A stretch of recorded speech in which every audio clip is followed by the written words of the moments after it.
Excuse me, sir, the maitre d' said, his voice smooth but edged with steel, loud enough for the nearby diners to turn their heads. A couple at the adjacent table paused mid-conversation, their forks hovering over escargot. This establishment has a dress code. We cater to a certain clientele. Perhaps you'd be more comfortable elsewhere. Michael froze, his hand halfway to removing his cap. The words hung in the air like a slap, the restaurant's ambient chatter dipping into an awkward hush. He felt a cold sweat beat on his palms, the chill of the air conditioning raising goosebumps on his skin. The scent of fresh bread from the kitchen turned cloying, mixing with the sharp tang of his own adrenaline. Is this really happening? Again? He thought, his mind racing. I'm Michael B. fucking Jordan. I've headlined blockbusters, walked red carpets. But here, in this hoodie, I'm just another black guy who doesn't belong. He forced a smile, the kind that didn't reach his eyes, and leaned in slightly. I understand the policy, but I'm just here for a quick bite. No trouble. The maitre d' crossed his arms, his gold cufflinks glinting under the light. A faint smirk tugged at his lips. No trouble? Sir, we've had issues before with uninvited guests. If you don't leave quietly, I'll have to call security. His tone dripped with condescension, the word, sir, twisted into something mocking. Laughter bubbled from a nearby table, a group of white businessmen in tailored suits, one of them whispering just loud enough. Probably thought this was a drive-through. Michael's chest tightened, his pulse thundering in his ears like a distant storm. The silk of the maitre d's tie rustled as he shifted, and Michael could smell the faint citrus of his cologne, overpowering and invasive. Shame burned in his gut, hot and twisting, mixed with a rising fury he fought to swallow. Don't react. Don't give them the satisfaction. Walk away like you've done 100 times. But his feet stayed planted, the cool marble grounding him as the room seemed to tilt. He took a breath, the air tasting metallic, and met the man's gaze.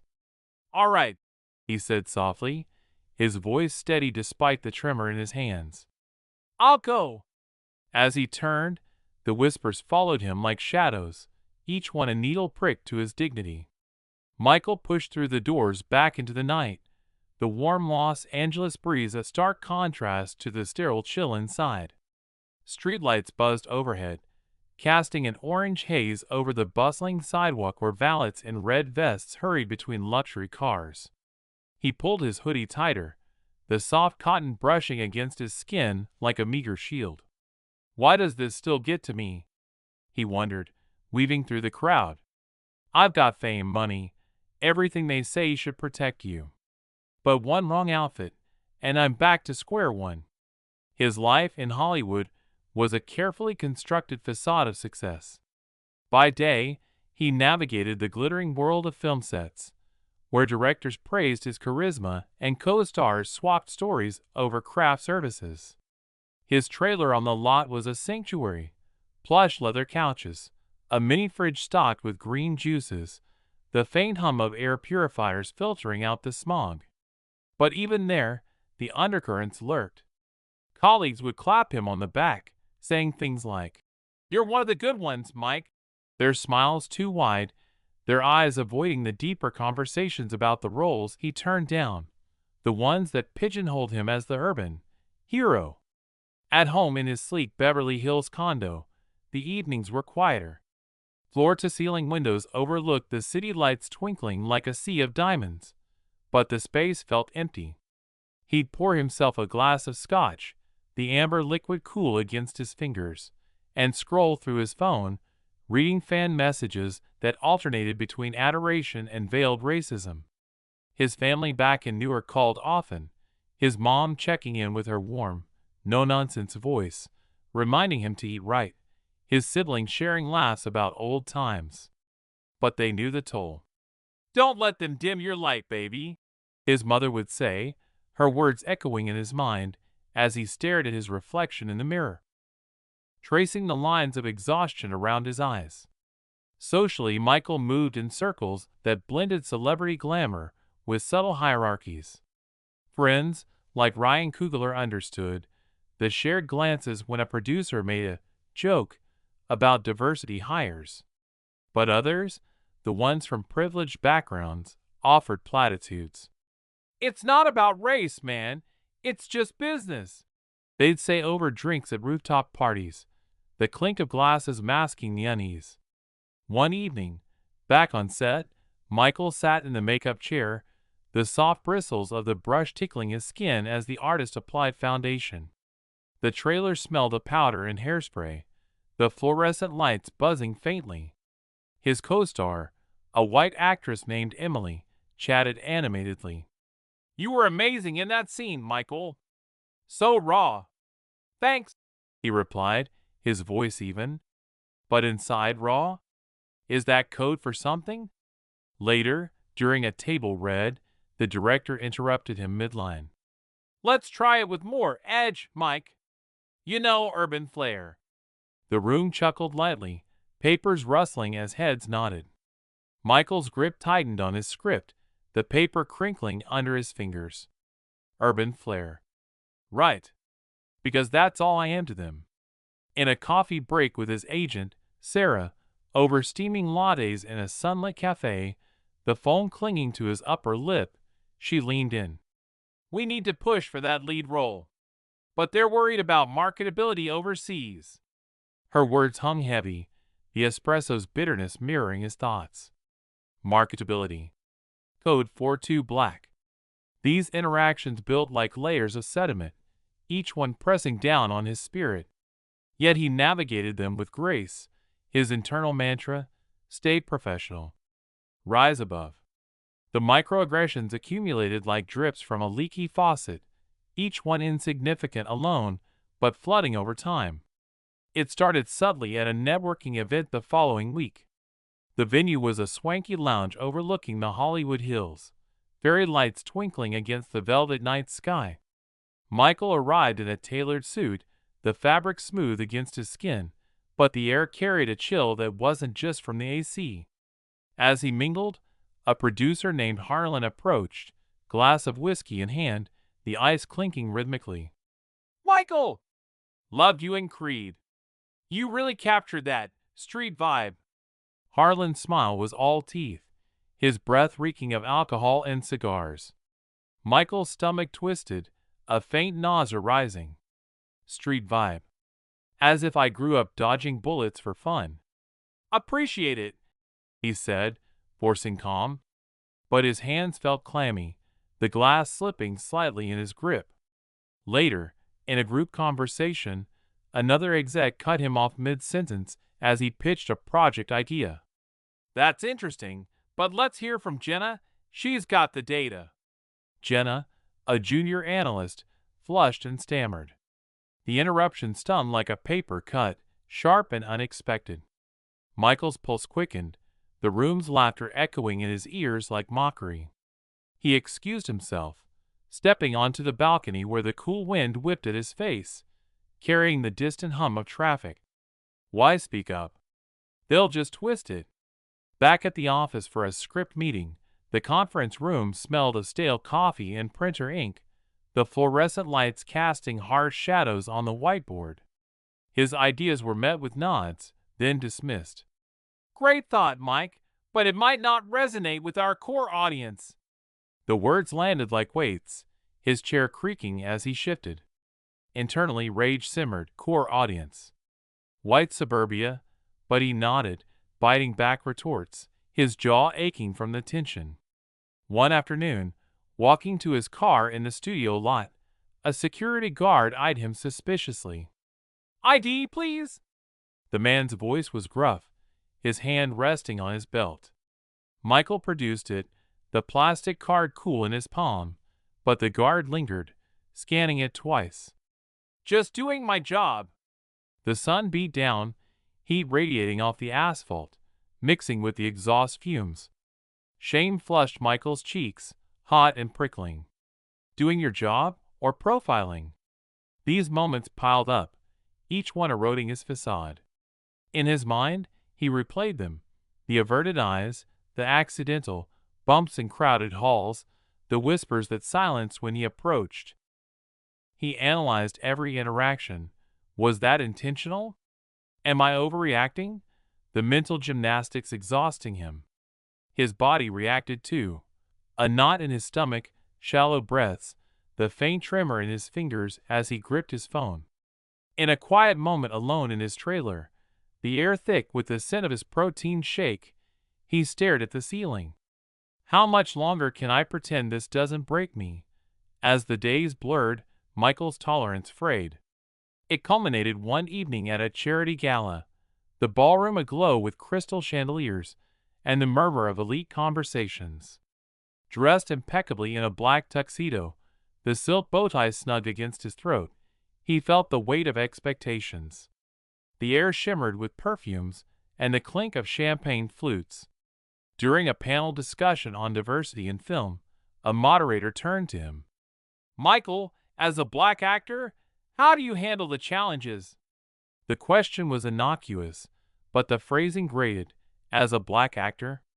Not just an actor. He responded thoughtfully, but a fellow panelist interjected with a laugh. "Come on, Mike, you've made it. Racism's not that bad anymore, right?" The audience tittered, the sound like shattering glass in his ears. Heat flooded his face, his heart pounding against his ribs. Not that bad? Tell that to the kid I was, stopped by cops for nothing. He gripped the podium, the wood smooth and unyielding, his knuckles whitening. Internally, a storm raged. Scream. Walk off. But no, stay composed.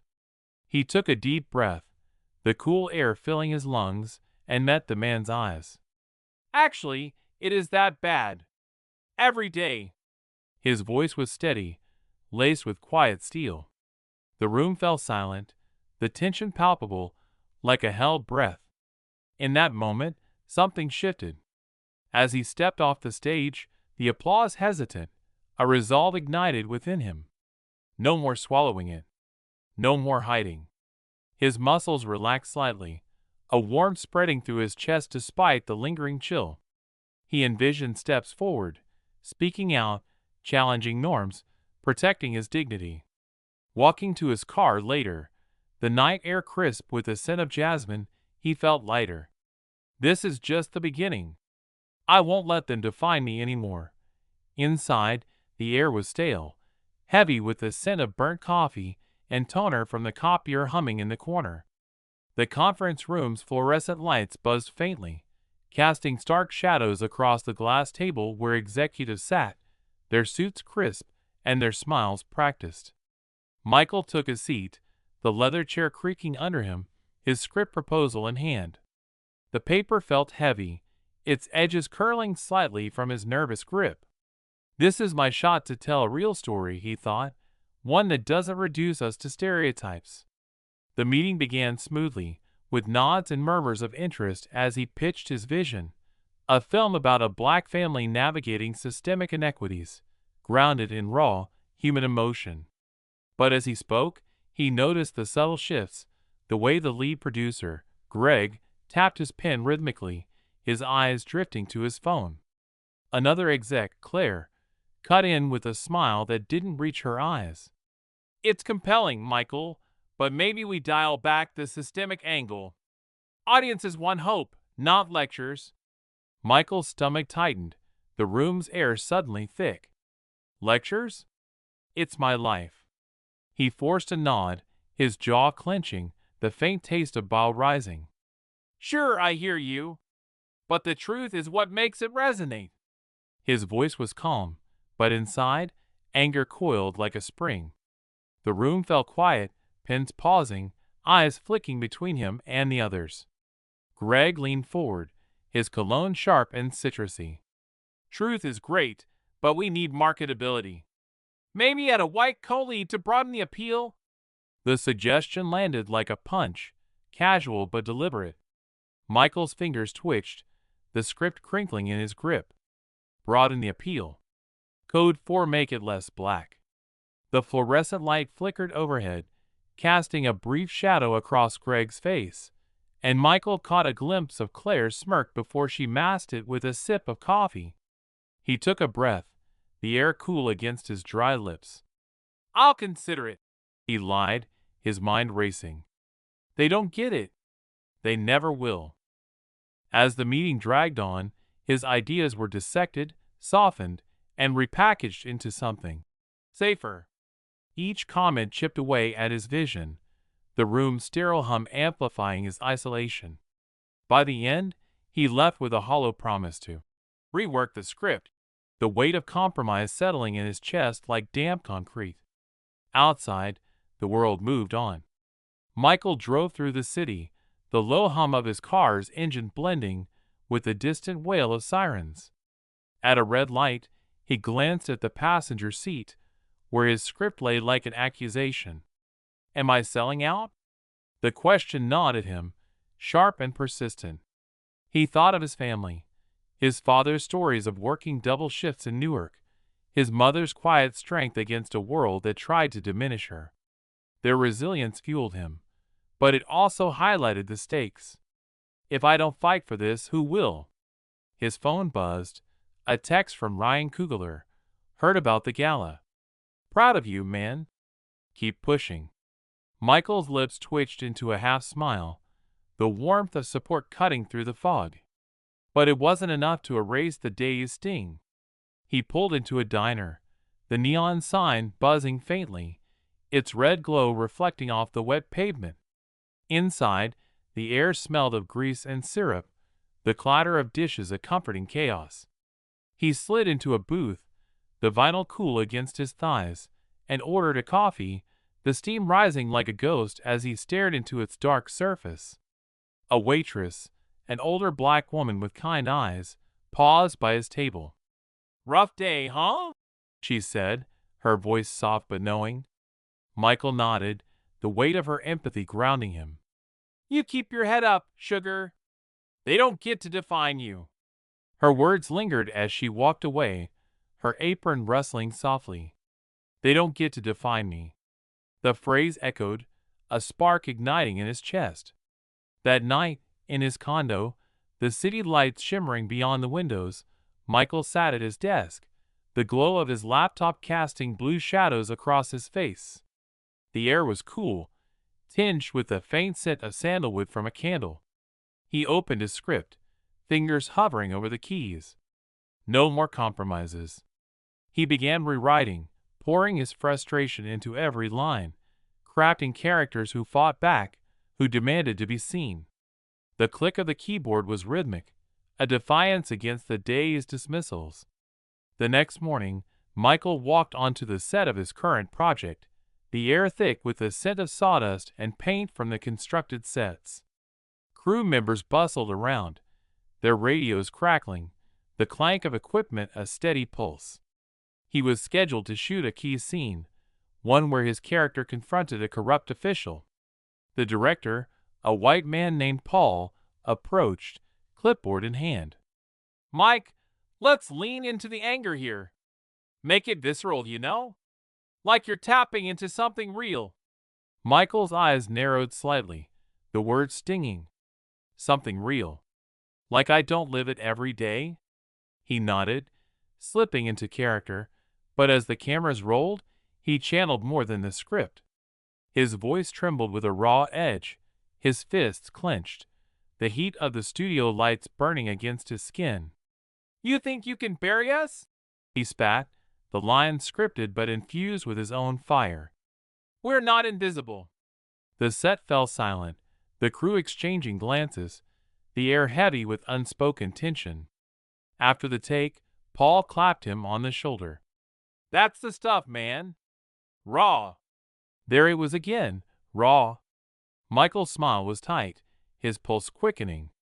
They love the emotion, but won't face the truth behind it. He excused himself, stepping outside where the morning air was crisp, the faint smell of diesel from a nearby truck grounding him. "I'm done playing their game." That afternoon, he called Sarah, his agent, from his trailer, the hum of the AC a low drone. "I'm not changing the script," he said, his voice firm. "If they want it, They take it as is. Sarah hesitated, the silence crackling through the phone. Mike, that's a risk. They could pass. He gripped the phone, his knuckles brushing against the cool metal table. Then they pass. I'm not diluting it anymore. Her sigh was audible, but she relented. All right. I'll set up a meeting with the studio heads. But be ready. They won't like it. Michael hung up, his heart pounding, a mix of fear and exhilaration coursing through him. This is it. No more bending. The meeting with the studio heads came a week later, in a sleek high-rise office with floor-to-ceiling windows overlooking the city. The room smelled of leather and glass cleaner, the polished table reflecting the cold fluorescent lights. Michael sat across from Greg and Claire, joined by a studio VP named Richard, whose silver hair and sharp suit screamed old money. The tension was palpable, the air thick with unspoken expectations. Michael laid out his vision, his voice steady but laced with passion. This story matters. It's not just entertainment, it's truth. People like me, we live this every day. You can't keep sanitizing it. He leaned forward, the chair creaking, his hands steady despite the sweat prickling his palms. Richard steepled his fingers, his eyes cold. We admire your passion, Michael, but the market's tricky. Audiences want escapism, not divisiveness. The word hit like a slap, and Michael's breath caught, the room's sterile air suddenly suffocating. Divisiveness. As if calling out injustice is the problem. Claire chimed in, her voice smooth. We're not saying no, but maybe a lighter tone? Something universal? Her smile was placating, her manicured nails tapping the table, each click a needle in his patience. Michael's pulse thundered, his muscles tensing. He thought of the restaurant, the gala, the countless slights. Enough. He stood, the movement deliberate, his chair scraping against the floor. Universal doesn't mean erasing who I am. If you can't see that, we're done here. His voice was low, controlled, but it carried the weight of years of suppressed rage. The room froze, Greg's pen pausing midair, Claire's smile faltering. Richard leaned back, his expression unreadable. You're making a mistake, Michael. Opportunities like this don't come easy. Michael met his gaze, unflinching, the city's hum faint beyond the glass. I'm not asking for easy. I'm asking for respect. He turned and walked out, the door's soft click echoing like a gunshot. His heart raced, adrenaline flooding his veins, but a strange calm settled over him. I did it. I stood up. Outside, the sun was high, the air warm with the scent of blooming jacarandas. He felt the weight lift, if only slightly, his steps lighter on the pavement. This is my line in the sand. But as he drove away, the city sprawling before him, doubt crept in. What's the cost of this? Will they blacklist me? The road ahead was uncertain, but for the first time, he felt the spark of agency, a fire that refused to be doused. Michael B. Jordan sat in his condo, the city's lights pulsing beyond the windows like a heartbeat. The air was cool, tinged with the faint musk of cedar from the furniture, but his skin felt warm, a residual heat from the confrontation in the studio office earlier that day. His laptop sat open on the glass table, the cursor blinking on his untouched script, a silent challenge. I walked out. I said my piece. But now what? His fingers hovered over the keys, the faint hum of the city filtering through the glass, a distant reminder of the world he was trying to change. The weight of his decision pressed against his chest, not heavy enough to crush him, but enough to make each breath deliberate. He leaned back, the leather couch creaking softly, and closed his eyes. Images flashed. The maitre d's smirk at Le Chateau, the exec's dismissive glances, the gala's laughter slicing through him. Each moment had built to this, a breaking point where silence was no longer an option. I'm done playing their game, he thought, but the victory felt hollow. The industry was a machine, and he'd just thrown a wrench into its gears. Will they shut me out? The question lingered, sharp and cold, like the edge of a blade. His phone buzzed, pulling him back. A text from his mother. You okay, baby? Heard you stirred things up. A faint smile tugged at his lips, the warmth of her words cutting through the chill. He typed back, I'm good, Ma. Just fighting. Her reply came fast. That's my boy. Keep shining. The simplicity of her faith steadied him, grounding him like the scent of her cooking used to back in Newark.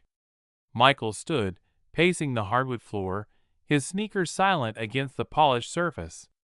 The city's hum grew louder, a siren wailing faintly in the distance. He stopped by the window, the glass cool against his palm, and stared at the skyline. This is bigger than me. The thought crystallized, urging him forward. He returned to his laptop, fingers moving with purpose now, rewriting the script with a fire he hadn't felt in years. Each word was a defiance, a reclamation of his story. The keys clicked rhythmically, the sound blending with his quickening pulse, his breath steady but charged. The next morning, he met Ryan Kugler at a quiet cafe, the air thick with the aroma of fresh espresso and warm pastries. The wooden table was rough under his fingers, grounding him as he shared his plan.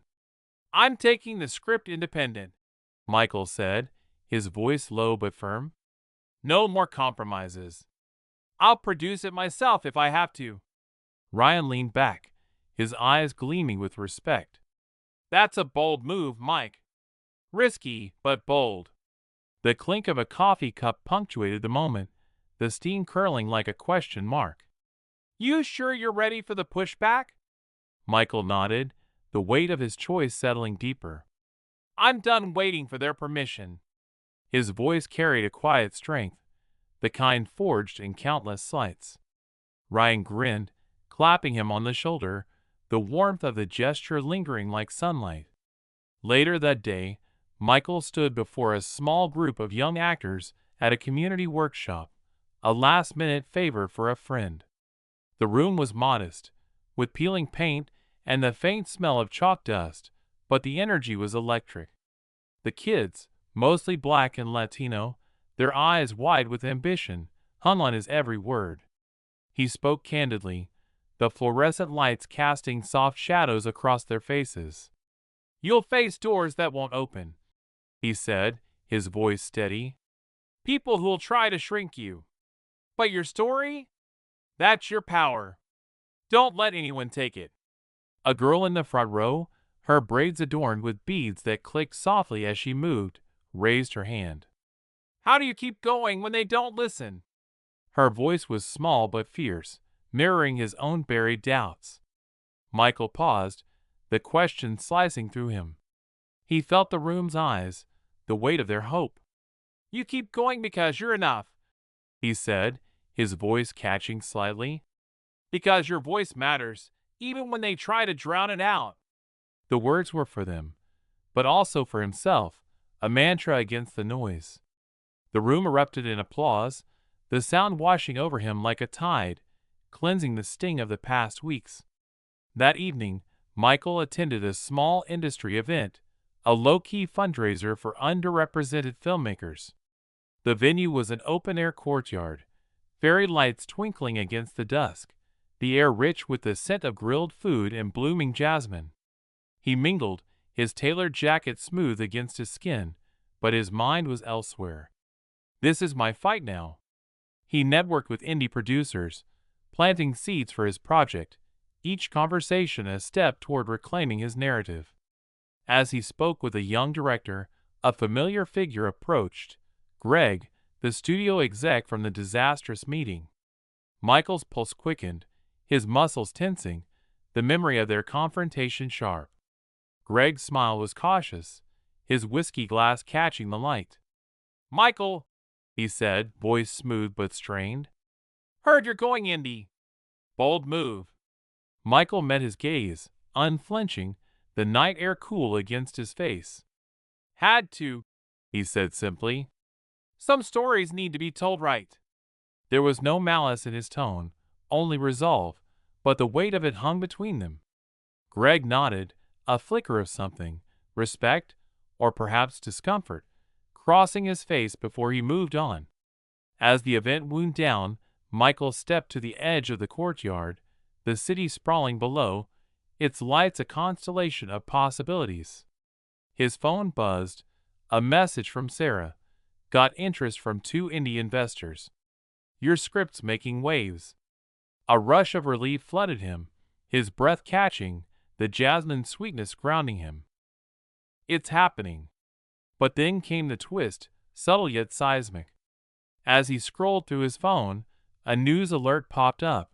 A leak email from a studio exec, not Greg, but another higher-up, dismissing Michael's project as too niche and suggesting he'd burned bridges with his attitude.